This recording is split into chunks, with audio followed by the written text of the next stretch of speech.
In this series, we feature each of the 56 signers of the Declaration of Independence. These brave men risked their lives when they signed that document.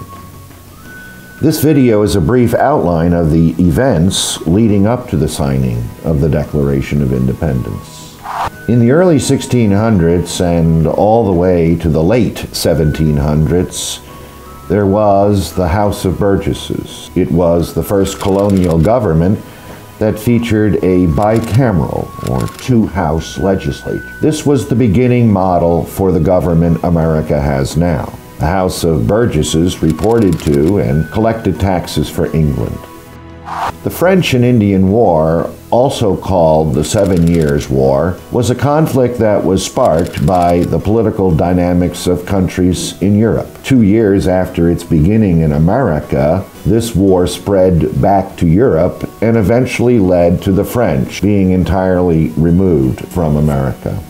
The Stamp Act was a heavy tax that was levied by the British to help pay the debts of the French and Indian War. This tax bypassed the House of Burgesses and all colonial legislatures who had been taxing and representing the colonists for a century and a half, and taxed the colonists directly. They repealed the Stamp Act, but this did not diminish Britain's determination to establish their right to tax the colonists and rein in their rebellious spirit.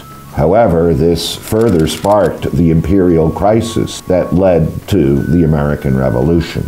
The Boston Massacre happened after a series of inflammatory incidents committed both by the colonists and by the British. British soldiers, pressed by a growing mob in the streets of Boston, fired into the crowd, ultimately killing 5 people. This event was used by the colonies as revolutionary propaganda.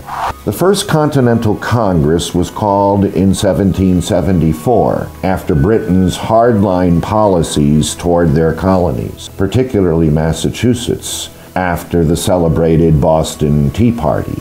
In response, the British introduced the Coercive Acts, which were referred to by the colonists as the Intolerable Acts. Most importantly, the First Continental Congress decided to reconvene the next spring in order to carry on the fight.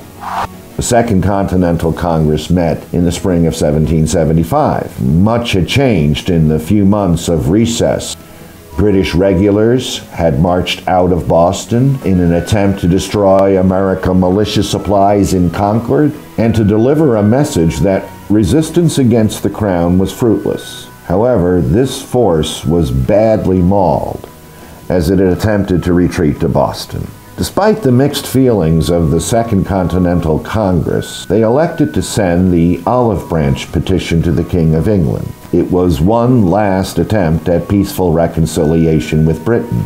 The king rejected the appeal. He felt that the time for reconciliation had passed.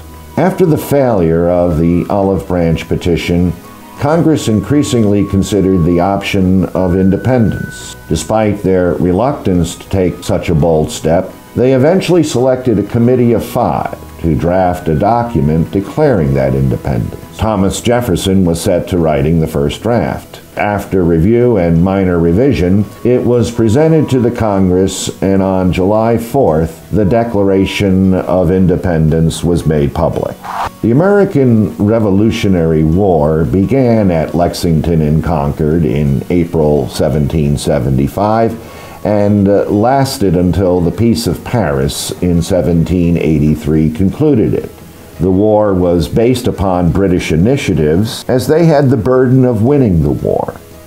The war started in New England, then largely shifted to the mid-Atlantic, and finally focused on the southern colonies until the Battle of Yorktown. For all intents and purposes, Yorktown concluded the war. But it took a year and a half before peace negotiations brought it to a formal conclusion. The war was largely won because of the amazing leadership of George Washington and the alliance that was forged with the French that made them formal allies in our war against Britain.